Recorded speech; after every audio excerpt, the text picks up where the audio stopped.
Hi అండి. ఈరోజు మన వీడియోలో హెల్దీ అండ్ ప్రోటీన్స్ ఎక్కువగా ఉండే బీరకాయ బొబ్బర్ల కర్రీ ఎలా వండాలో చూద్దాము. ఈ కర్రీ కోసం ముందుగా ఒక కప్పు బొబ్బర్లను తీసుకొని శుభ్రంగా కడిగి ఒక 5-6 గంటల పాటు నానబెట్టుకోవాలి.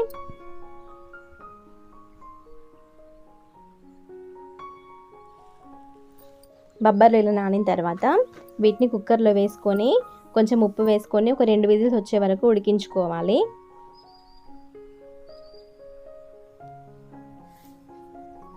బొబ్బర్లు ఇలా ఉడికిన తర్వాత వీటిలో నీళ్ళని వంపేసి పక్కన పెట్టుకుందాము.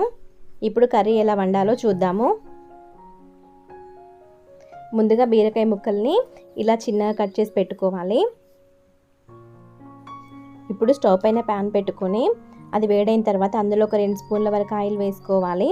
ఆయిల్ వేడైన తర్వాత ఇందులో 1 స్పూన్ ఆవాలు 1 స్పూన్ జీలకర్ర వేసుకోవాలి. తర్వాత దీనిలో పచ్చిమిర్చి ఇంకా ఉల్లిగడ్డ ముక్కలు వేసుకొని ఫ్రై చేసుకోవాలి.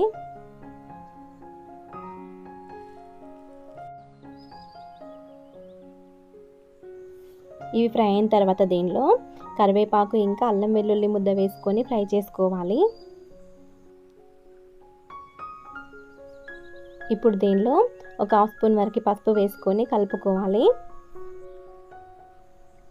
తర్వాత దీనిలో మనం ముందుగా చిన్నగా కట్ చేసి పెట్టుకున్న బీరకాయ ముక్కలు వేసుకొని ఒకసారి బాగా కలిపి ఒక 2-3 నిమిషాల పాటు మూత పెట్టుకొని ఫ్రై చేసుకోవాలి.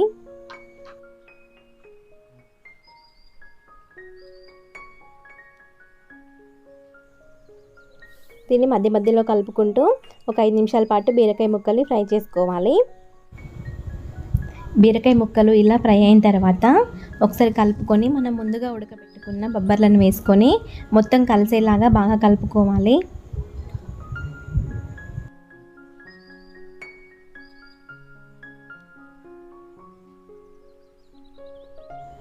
ఇప్పుడు దీనిలో రుచికి సరిపడా ఉప్పు, 1 స్పూన్ వరకు కారం, 1 స్పూన్ వరకు ధనియాల పొడి వేసుకొని ఒకసారి బాగా కలిపి మూత పెట్టి మరొక 5 నిమిషాల పాటు మధ్య మధ్యలో కలుపుకుంటూ ఫ్రై చేసుకోవాలి.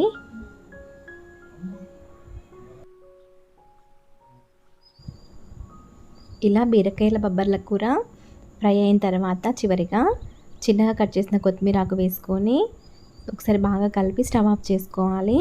అంతేనండి, ఎంతో రుచికరమైన టేస్టీ బీరకాయ బొబ్బర్ల కూర రెడీ అయిపోయింది. ఈ వీడియో కనుక మీకు నచ్చినట్లయితే తప్పకుండా లైక్ చేయండి. అలాగే మీ ఫ్రెండ్స్ ఇంకా రిలేటివ్స్తో షేర్ చేయండి. మరిన్ని వీడియోస్ కోసం మన ఛానల్ని సబ్స్క్రైబ్ చేసుకోండి. Thank you.